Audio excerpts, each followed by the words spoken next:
नमस्कार, आप देख रहे हैं BTV न्यूज। मैं हूं माधुरी कटरे ब्रह्म। सबसे पहले डालते हैं नजर आज के मुख्य समाचारों पर।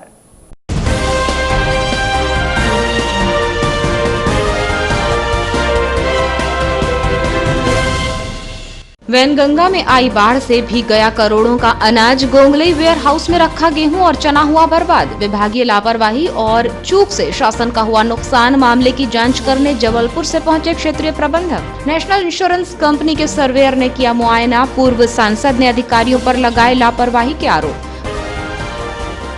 बालाघाट वैहर मार्ग का लिया गया जायजा। मंत्री कावरे ने अधिकारियों के साथ किया निरीक्षण। सड़क की मरम्मत का कार्य शीघ्र पूर्ण करने के निर्देश। भारी बारिश के चलते गांगुलपारा घाटी में हुआ था भूस्खलन। बाढ़ की तबाही से अछूते नहीं रहे शासकीय कार्यालय। बाढ़ में भीग गए गोंगलई कृषि उपज मंडी के दस्तावेज। अब धूप में सुखाकर दस्तावेजों को किया जा रहा है दुरुस्त। मंडी में रखा कंप्यूटर सिस्टम सहित अन्य विद्युत उपकरण भी हुए बर्बाद।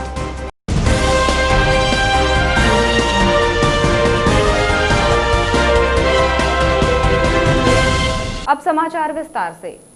बालाघाट में पिछले दिनों आई बाढ़ के कारण गोंगलई के वेयर हाउस में भंडारित कर रखे गए 20,000 बोरी गेहूं चना पानी में भीगकर अंकुरित हो गए हैं, जिससे विभाग को करोड़ों की नुकसानी होने का अनुमान है। हालांकि अनाज के भीगकर उसमें अंकुरित होने को लेकर विभागीय लापरवाही सामने आई है। बता दें कि बाढ़ को लेकर जिला प्रशासन ने पहले ही सतर्कता बरतने के निर्देश दिए थे, जिसके बाद वेयर हाउस से आनन फानन में केवल चावल का परिवहन ही किया गया, जबकि वेयर हाउस में रखे गेहूं और चने को भगवान भरोसे ही छोड़ दिया गया। बता दें कि वेयर हाउस में अनाज भीगने व पानी में खराब होने की जानकारी पर जबलपुर से क्षेत्रीय प्रबंधक BS सुमन सहित नेशनल इंश्योरेंस बीमा कंपनी के अधिकारीगण भी वेयर हाउस पहुंचे थे। बता दें कि गोंगलई स्थित मध्य प्रदेश वेयर हाउसिंग एवं लॉजिस्टिक कॉरपोरेशन का लगभग 2.50 करोड़ का मतलब 2.5 करोड़ का इंश्योरेंस है, जिसमें वर्तमान स्थिति में वेयर हाउस कॉरपोरेशन ने लगभग 2 करोड़ का क्लेम किया है। मंगलवार को जबलपुर के अधिकारियों के अलावा बालाघाट SDM KC बोगचे सहित पूर्व सांसद कंकर मुंजारे ने भी वेयर हाउस पहुंचकर अनाज का अवलोकन किया। जानकारी के अनुसार वेयर हाउस के गोदाम में रखा लगभग 20,000 बोरी गेहूं व चना पानी में भीग गया है। वैनगंगा नदी की बाढ़ इस वेयर हाउस की गोदाम में आ गई थी, जहां पर नाफेड और नान का गेहूं व चना भंडारित था। इस गोदाम में वर्ष 2018, 2019 और 2019-2020 का गेहूं व चना भंडारित था, जिसमें प्रत्येक बोरी में 50 किलोग्राम गेहूं व चना भरा हुआ है। बाढ़ के कारण कम से कम 6 बोरी तक की लेयर में पानी भीगने के कारण उसमें नमी आ गई है। 3 परत तक के अनाज में पानी में ज़्यादा भीगने के कारण उसमें अंकुरण आने लगा है। चूंकि गोदाम के अलग अलग ब्लॉक में लगभग 15 स्टैक की लेयर चना व गेहूं वाली पानी से भीग गई है। जानकारी के मुताबिक B1 में 12 स्टैक में से 6 स्टैक के कुल 25,276 बोरी में से 8,058 बोरी गेहूं पानी में भीग गई या उसमें नमी चढ़ गई है। इसी तरह से C1 के 3 स्टैक में कुल 7,006 बोरी में से 3,750 बोरे चना पानी में भीग गए या नमी आ गई। इसी तरह से अन्य ब्लॉक के 8 स्टैक में रखे 22,580 बोरी में से 8,955 बोरे गेहूं भीग गया या फिर उसमें नमी आ गई है। इस तरह से कुल 20,763 बोरी गेहूं व चना पानी में भीग गए हैं, जिसमें कुछ में अंकुरण आ गए हैं। हालांकि यह प्रारंभिक विभागीय आकलन है। दूसरी ओर जबलपुर से पहुंचे RMO BS सुमा व बीमा कंपनी की ओर से अलग से आकलन किया जा रहा है। बाढ़ से गेहूं व चना के भीगने के बाद सुर्खियों में आए इस मामले को लेकर अब प्रशासनिक महकमा भी जाग गया और उनमें हड़कंप का माहौल है। इसी के चलते जबलपुर से RMO BS सुमन बीमा कंपनी के अधिकारीगण मौके पर पहुंचे, लेकिन वेयर हाउस के क्षेत्रीय प्रबंधन मीडिया से बचते हुए दिखाई दिए। कहना चाहता है इस संबंध में अभी कोई आकलन नहीं है, इसलिए कुछ भी बताने नहीं। आपका विजिट हुआ है, आपने देखा है, कुछ तो देखा होगा। प्राइमरी रूप से अभी कुछ भी नहीं देख पाए। CA साहब आए, हम लोग देखेंगे, उसके बाद कुछ बता पाएंगे। अच्छा, अभी देखा नहीं है? अभी नहीं। फिर भी क्या लगता है, क्या कितनी क्षति हुई होगी? जब देखा नहीं है तो हम कैसे बता पाएंगे। अच्छा, ऐसा पता चला है कि यहाँ 2018, 19, 20 का भी गेहूँ और चावल चना देखने पर बता पाएंगे। नहीं, जैसा इसका वितरण नहीं हुआ था, क्यों नहीं वितरण हुआ था, कुछ कारण? नहीं, कुछ भी नहीं कह सकते ना, जब हमें पता ही नहीं है। रिकॉर्ड देख के ही कोई बात कर पाएंगे। रिकॉर्ड देखेंगे तब बताएं। वहीं मामले में वेयर हाउस प्रभारी मनोहर पाटिल की माने तो बाढ़ के कारण वेयर हाउस में रखा गेहूं और चना भीग गया है।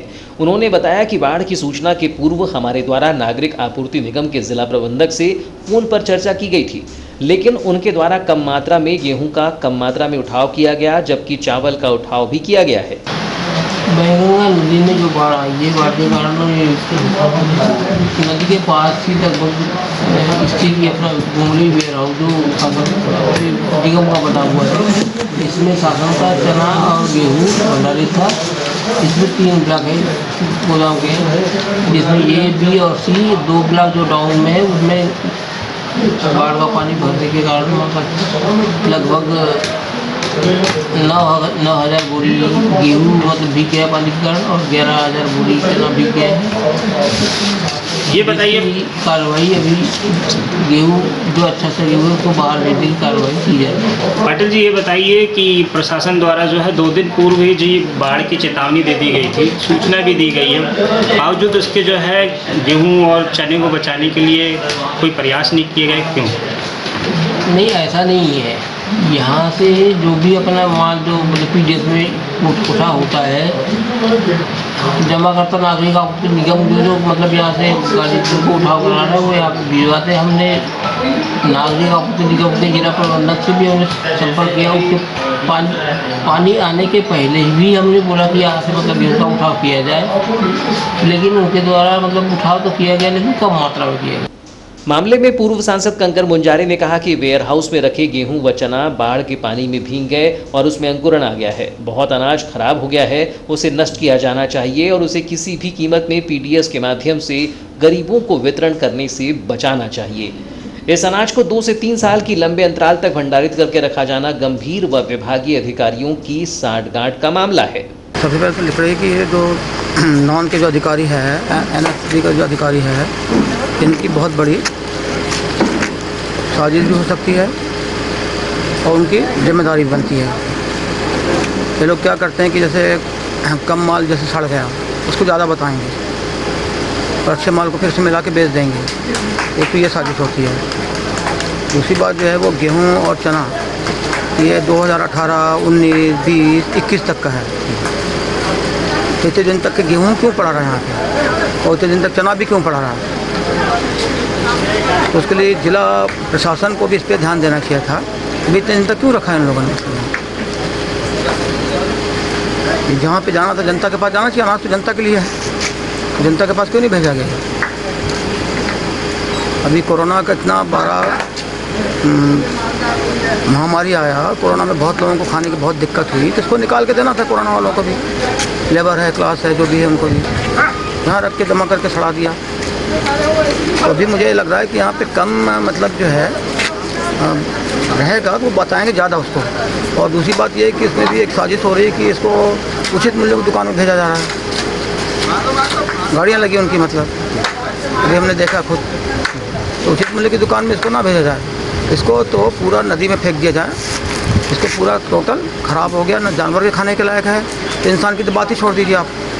इसको नदी वदी में फेंक के ख़त्म कर देना चाहिए, नष्ट करना चाहिए एकदम टोटल नष्ट करना चाहिए। इधर वेयर हाउस पहुंचे SDM KC बोपचे ने कहा कि पिछले दिनों अतिवृष्टि व बाढ़ के कारण गोंगली वेयर हाउस में रखा गेहूं व चना पानी में भीग गया है। कितना भीग गया इसका आकलन किया जा रहा है। जबलपुर से अधिकारी आए हैं और वह भी स्वयं आए हैं। मामले की रिपोर्ट तैयार की जा रही है। जहां तक 2 व 3 साल के अनाज के भंडारित रखे जाने का है, तो इस मामले की जांच की जाएगी और ऐसी कुछ खामी आती है तो जिम्मेदारों के खिलाफ कार्रवाई की जाएगी। ये अभी जो 3-4 दिन पहले जो बारिश हुई थी, बहुत हेवी रेन था, उसमें ये बैनगंगा जी की बाढ़ के कारण इधर पानी भर गया और उसमें जो हमारा गोडाउन है इसमें भी माने पानी भरा। तो इसमें चना और गेहूं है जो निचले की 2 लेयर से लेकर 5 लेयर तक ख़राब हुआ है और हमारे अधिकारी, विभाग के अधिकारी इसमें कार्रवाई कर रहे हैं और इसमें शासन को रिपोर्ट जाएगी ताकि इनका जो नियमानुसार जो निराकरण हो किया जाएगा। बाकी जो नीचे वाला जो यदि ख़राब है तो उसमें जनता को नहीं बांटा जाएगा वाला, ये इनको बताया गया है। ये कार्रवाई कर रहे हैं और अंतिम में इस निष्कर्ष बाद में आएगा कितना नुकसान है ये बाद में पता लगेगा। अभी प्रारंभिक सर्वेक्षण जारी है और बीमा वाली कंपनी में आई हुई है इसमें। सर, एक बात ये भी सामने आई कि 2019-20 और 2018-19 का भी इसमें मतलब गेहूँ का भंडारण है। कितने लंबे अंतराल तक इन खाद्यान्न का भंडारण है, ये कुछ ऐसा लग रहा है कि कोई तौर से यहाँ चूक नहीं? नहीं, वैसे इसको चूक नहीं कह सकते। ये विभाग की अलग अलग पॉलिसी रहती है, उस संबंध में मैं जानकारी लूँगा इसमें कि किस टाइप की स्थिति थी, और यदि चूक है तो निश्चित रूप से कार्रवाई होगी। ठीक। बालाघाट जिले में पिछले दिनों हुई अति वर्षा के कारण बालाघाट से बैहर जाने वाली सड़क गांगुलपारा से बंजारी के बीच 3 स्थानों पर पहाड़ों के धसकने से बुरी तरह से क्षतिग्रस्त हो गई है। क्षतिग्रस्त सड़क से आवागमन को वर्तमान में बंद कर दिया गया है। मध्य प्रदेश शासन के राज्य मंत्री आयुष एवं जल संसाधन विभाग रामकिशोर कावरे ने 1 सितंबर को कलेक्टर दीपक आर्य और पुलिस अधीक्षक अभिषेक तिवारी के साथ इस क्षतिग्रस्त सड़क का निरीक्षण कर वस्तु स्थिति को देखा और सड़क विकास प्राधिकरण के अधिकारी को सड़क के मरम्मत का कार्य तेजी से पूरा करने के निर्देश दिए। बालाघाट बैहर सड़क के निरीक्षण के दौरान एसडीएम केसी बोपचे, लोक निर्माण विभाग के कार्यपालन यंत्री आरपी ठाकरे, मध्य प्रदेश सड़क विकास प्राधिकरण के जिला प्रबंधक दीपक आड़े एवं अन्य अधिकारी मौजूद थे। मंत्री कावरे ने अधिकारियों के साथ पैदल चलकर 3 स्थानों पर धसक गई सड़क की स्थिति को देखा। मंत्री कावरे ने सड़क के निरीक्षण के दौरान सड़क विकास प्राधिकरण के अधिकारी से कहा कि बालाघाट से बैहर के बीच अतिवृष्टि के कारण जहां पर सड़क क्षतिग्रस्त हुई है उसका सुधार कार्य तेजी से करें और गुणवत्ता का विशेष ध्यान रखें। जहां पर जरूरत हो वहां पर पहाड़ों से उतरने वाले पानी की निकासी के लिए छोटी छोटी पुलियां बनाई जाएं, जिससे भविष्य में इस तरह की स्थिति निर्मित न हो सके।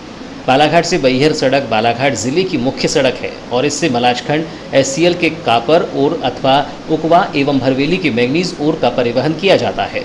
बैहर एवं परसवाड़ा क्षेत्र के लोगों के आवागमन के लिए यह एक महत्वपूर्ण सड़क है। अतः इस सड़क का तेजी से सुधार एवं मरम्मत कर उस पर आवागमन पुनः प्रारंभ करना हमारी पहली प्राथमिकता है। मंत्री कावरे ने कहा कि भले ही सड़क के सुधार कार्य में अधिक समय लग जाए, लेकिन गुणवत्ता एवं कार्य की जरूरत का पूरा ध्यान रखना है। अतिवर्षा के कारण सड़क के जहां से धसकने की संभावना है उसे भी देखा जाए और ठीक किया जाए। जहां पर जरूरत हो वहां पर मिट्टी के कटाव के लिए सीमेंट कंक्रीट की दीवार बनाई जाए।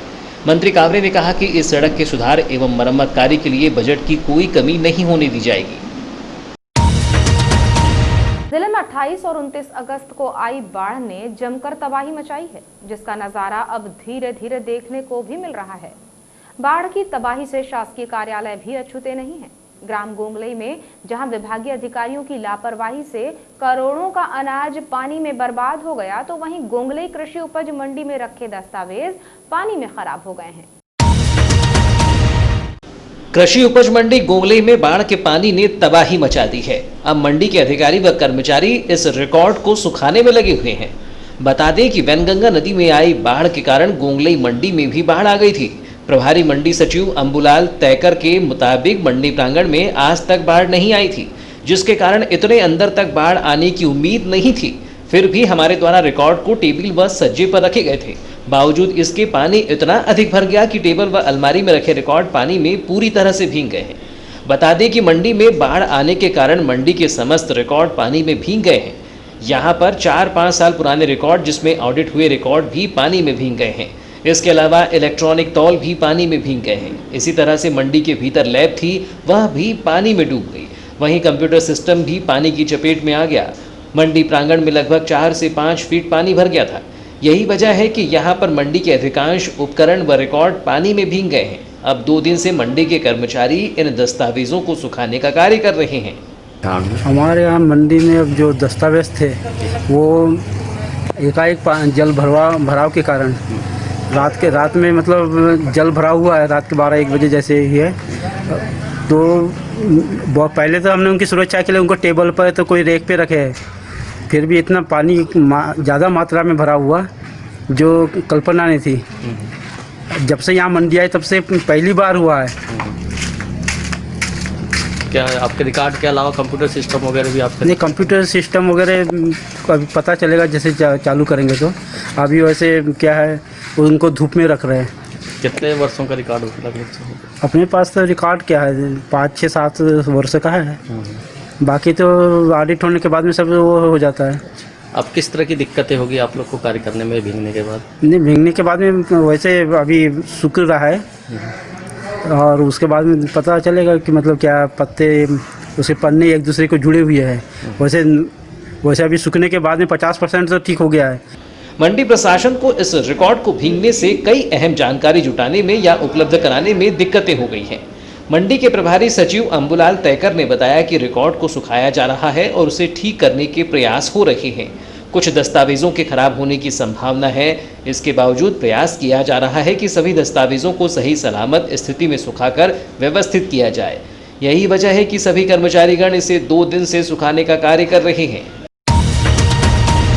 राज्य शासन के गृह मंत्री नरोत्तम मिश्रा ने अनलॉक 4 की गाइडलाइन जारी कर दी है, जिसमें प्रदेश भर में रविवार का लॉकडाउन समाप्त करने निर्देश जारी किए गए हैं। इस संबंध में मध्य प्रदेश गृह विभाग के अपर मुख्य सचिव द्वारा सभी जिलों के कलेक्टर को आदेश जारी कर दिए गए हैं। गौरतलब हो कि जिले सहित प्रदेश में बढ़ते कोरोना संक्रमण को देखते हुए प्रदेश सरकार द्वारा हर रविवार को सभी जिलों में लॉकडाउन करने आदेश जारी किया गया था, जिसके चलते हर रविवार को जिले में लॉकडाउन होने से बाजार बंद हैं व लोगों के अनावश्यक घर से बाहर निकलने पर पाबंदी लगी हुई थी। लेकिन अब सरकार द्वारा रविवार का लॉकडाउन समाप्त करने आदेश जारी कर दिया गया है, जिससे इस रविवार को लॉकडाउन नहीं रहेगा, बाजार खुला रहेगा। गृह मंत्री नरोत्तम मिश्रा द्वारा कहा गया है कि कोई भी लॉकडाउन केंद्र के बिना गाइडलाइन जारी नहीं होगा।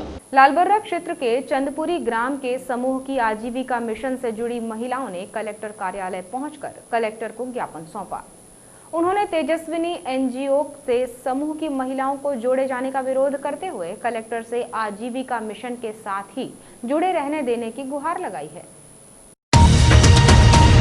इस संबंध में ज्ञापन सौंपने पहुंची समूह की महिलाओं ने बताया कि चंदपुरी की महिला समूह आजीविका मिशन के साथ जुड़कर कार्य कर रही हैं, लेकिन तेजस्विनी एनजीओ में जोड़े जाने भोपाल से आदेश आने का हवाला देकर तेजस्विनी एनजीओ से जुड़ने का दबाव बनाया जा रहा है। उन्होंने बताया कि तेजस्विनी एनजीओ में जुड़ने से महिलाओं को काम नहीं मिलेगा। आजीविका मिशन द्वारा समूह की महिलाओं को उनकी योग्यता के अनुसार काम दिया जा रहा है, जिससे तेजस्विनी के साथ जुड़कर काम करना नहीं चाहते हैं। उन्होंने कलेक्टर से मांग की है कि हमें आजीविका मिशन से ही जुड़े रहने दिया जाए। ज्ञापन सौंपने पहुंची समूह की महिला शकीना परवीन ने कहा कि वर्ष 2009 में तेजस्विनी एनजीओ बना है। हमारे समूह की महिलाएं आजीविका मिशन के साथ काम कर रही हैं, लेकिन तेजस्विनी संगठन द्वारा हमें जुड़ने के लिए बाध्य किया जा रहा है। तेजस्विनी एनजीओ में जुड़ने से समूह की महिलाओं को काम नहीं मिल पाएगा। उन्होंने कहा कि हमें आजीविका मिशन के साथ यथावत रखा जाए।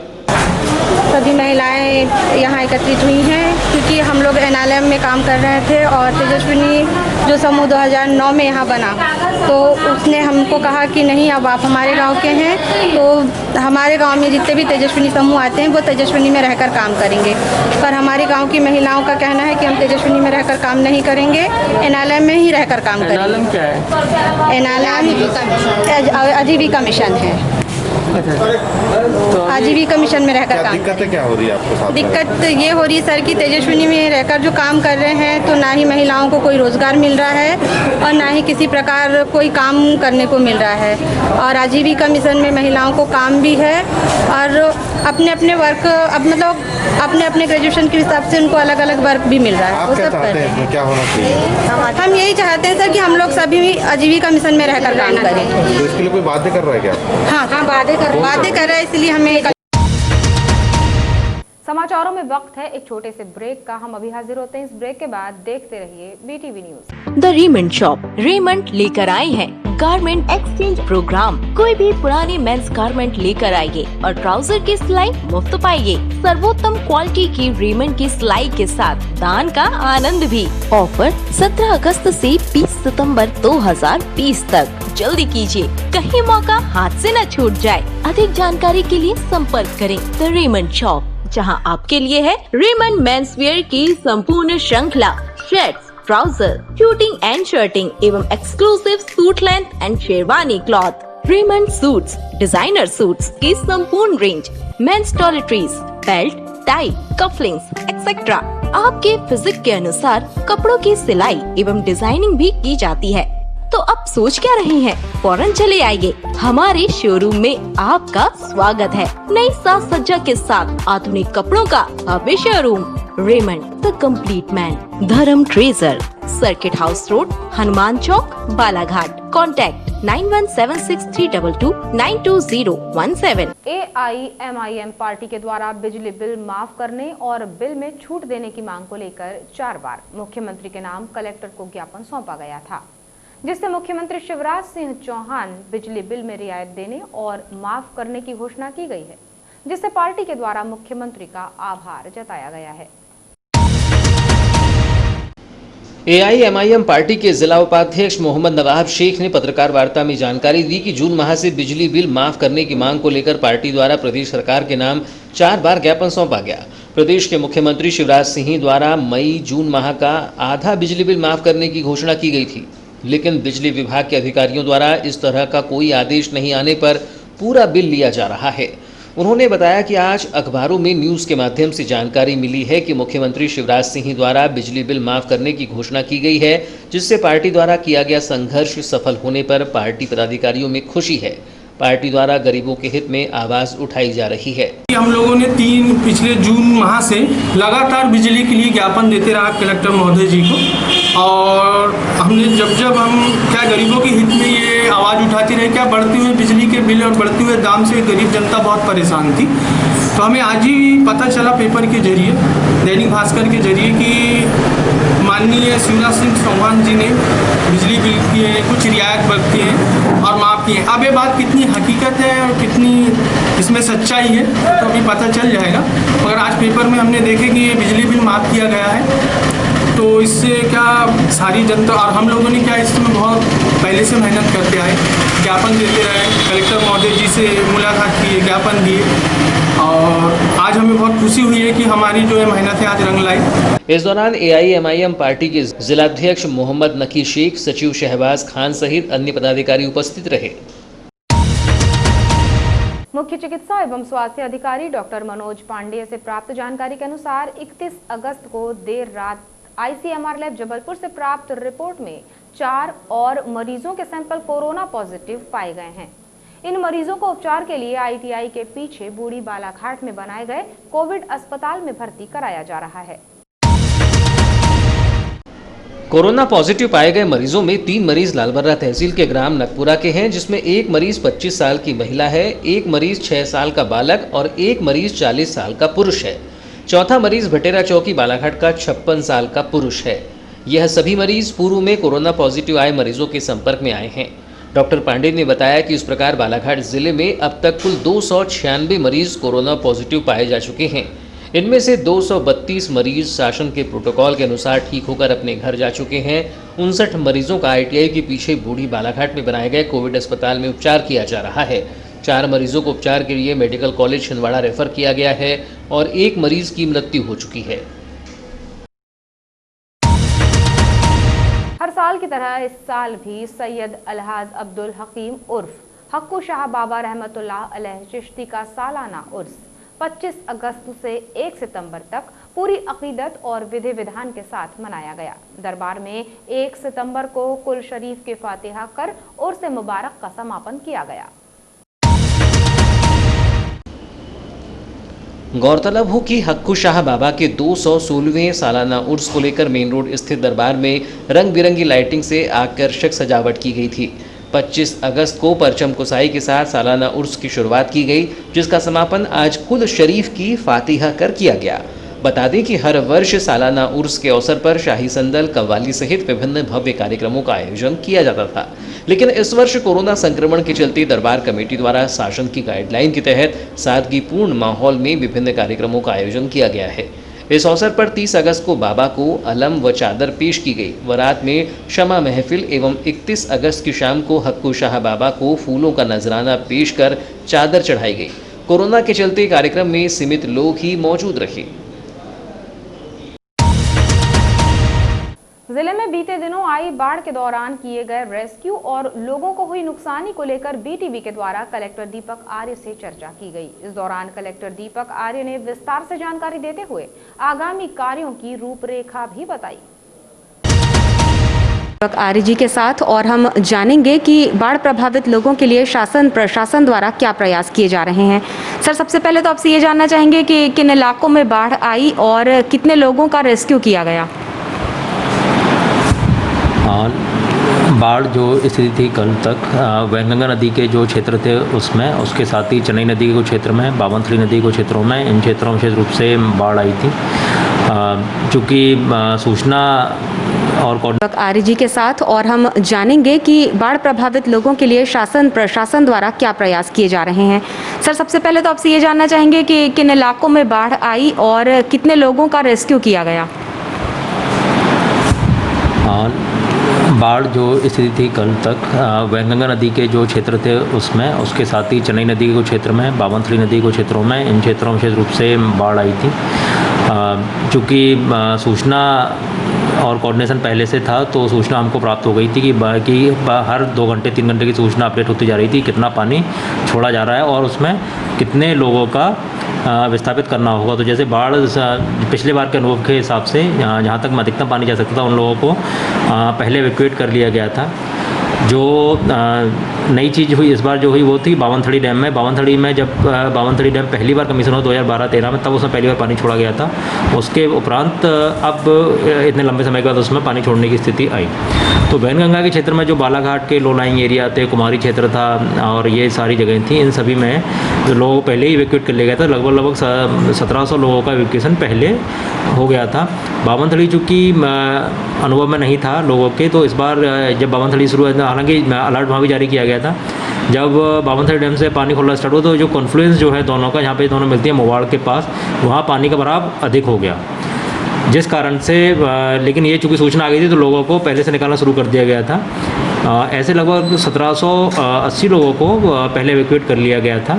इसमें से 3 लोग ऐसे थे जो कि वापस चले गए, जिनको वापस लाया गया था और लाने के उपरांत उनको लगा कि पानी नहीं भरेगा, वो बगैर बताए वो वापस चले गए अपने क्षेत्र में। जब पानी बढ़ना शुरू हुआ तो फिर उन्होंने लोगों को कॉल करना शुरू किया, बुलाना स्टार्ट किया।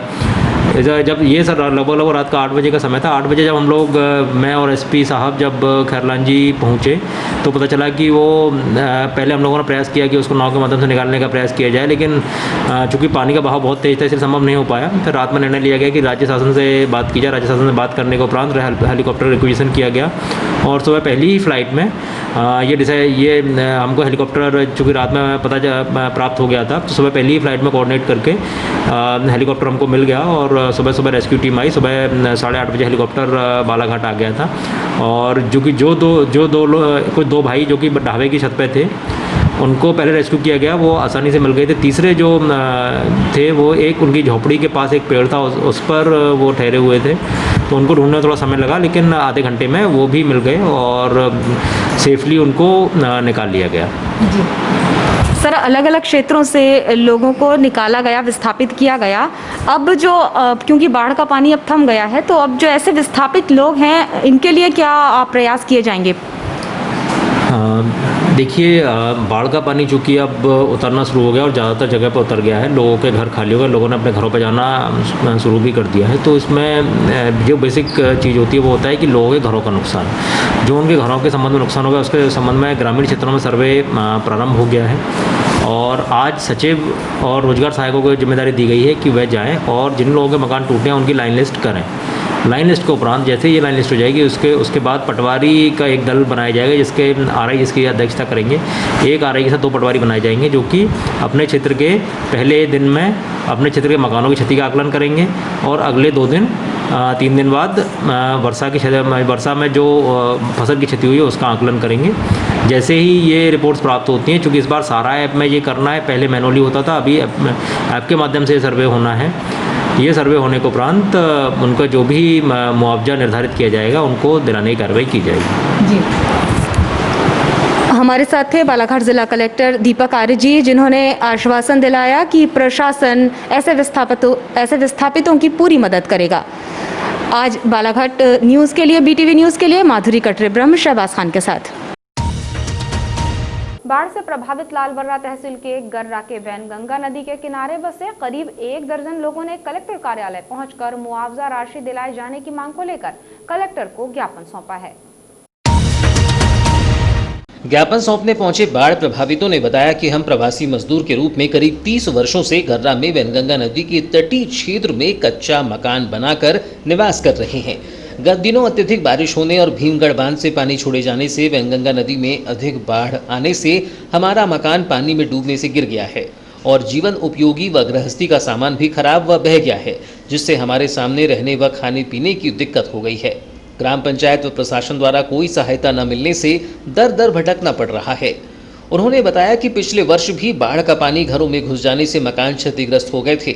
उस समय कलेक्टर साहब ने सुरक्षित स्थान पर भूमि आवंटित करने कहा था, लेकिन जगह आवंटित नहीं होने पर इसी स्थान पर झोपड़ा बनाकर रहना पड़ा। पिछले वर्ष की नुकसानी का भी कोई मुआवजा नहीं मिला है। उन्होंने शासन प्रशासन से मांग की है कि सुरक्षित स्थान पर भूमि आवंटित कर प्रधानमंत्री आवास योजना के तहत पक्का मकान बनाने स्वीकृति व मुआवजा राशि प्रदान की जाए।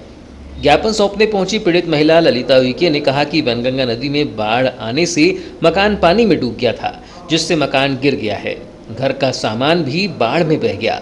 पिछले वर्ष भी बाढ़ के पानी से मकान गिर गया था, लेकिन सरपंच द्वारा कोई मदद नहीं की गई, न ही प्रशासन से कोई मुआवजा मिला है। हमारे घर गिर गया है। हाँ। हमारे रहने के कई जगह नहीं। कितना नुकसान हुआ है?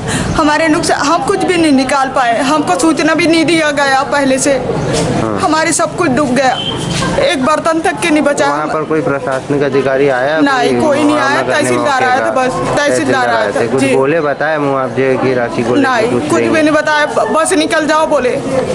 बाढ़ से प्रभावित श्याम सुंदर ग्वालवंशी ने कहा कि वैनगंगा नदी की बाढ़ से घर डूबने से गिर गए हैं। पिछले वर्ष भी बाढ़ का पानी घरों में भरने से मकान गिर गया था। उस समय कलेक्टर साहब ने पहुंचकर अन्य स्थान पर बसाने को कहा था, लेकिन अब तक नहीं बसाया गया। घर में जल भराव से काफी नुकसान हुआ है। हमें मुआवजा राशि प्रदान कर सुरक्षित स्थान पर जगह आवंटित की जाए। आज यहाँ पर आए आप लोग कुछ समस्या लेके, क्या समस्या है तुम्हारी? सर, पिछले वर्ष भी यही बाढ़ वगैरह जो आई थी, इसमें हमारा मकान वगैरह सब टूट चुके हैं। और वैसे तो इस बार भी टूट चुके हैं। और पिछले वर्ष हम कलेक्टर साहब आए थे, उन्होंने ये कहा कि आपको यहाँ उठा करके एक स्थायी जगह में बैठा ला जाएगा। सर, उसके बाद में हमको फिर से उसी जगह में जाना पड़ा है। और इस विषय में हम तो अभी तक इंतजार करें कि यहाँ से उठा के हमको कहीं बैठा ला जाएगा, लेकिन कोई कार्रवाई नहीं हो पाई। तो बाढ़ की स्थिति तो आप लोग वहीं किनारे रहते हैं, हर साल ही बनती होगी? नहीं सर, अभी तक तो ये मतलब पहली बार ऐसा हुआ कि सेकंड बार? जी हाँ। और अब चलते चलते डालते हैं एक नजर आज के मुख्य समाचारों पर।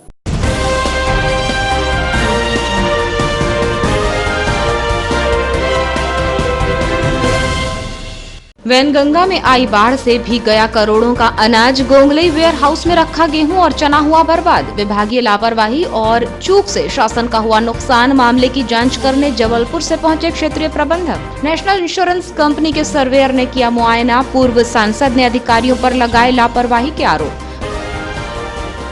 बालाघाट वैहर मार्ग का लिया गया जायजा। मंत्री कावरे ने अधिकारियों के साथ किया निरीक्षण। सड़क की मरम्मत का कार्य शीघ्र पूर्ण करने के निर्देश। भारी बारिश के चलते गांगुलपारा घाटी में हुआ था भूस्खलन। बाढ़ की तबाही से अछूते नहीं रहे शासकीय कार्यालय। बाढ़ में भीग गए गोंगलई कृषि उपज मंडी के दस्तावेज। अब धूप में सुखाकर दस्तावेजों को किया जा रहा है दुरुस्त। मंडी में रखा कंप्यूटर सिस्टम सहित अन्य विद्युत उपकरण भी हुए बर्बाद।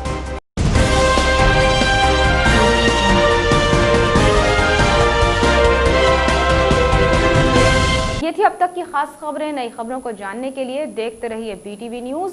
आप हमें YouTube पर भी सब्सक्राइब कर सकते हैं। अब दीजिए इजाजत, नमस्कार।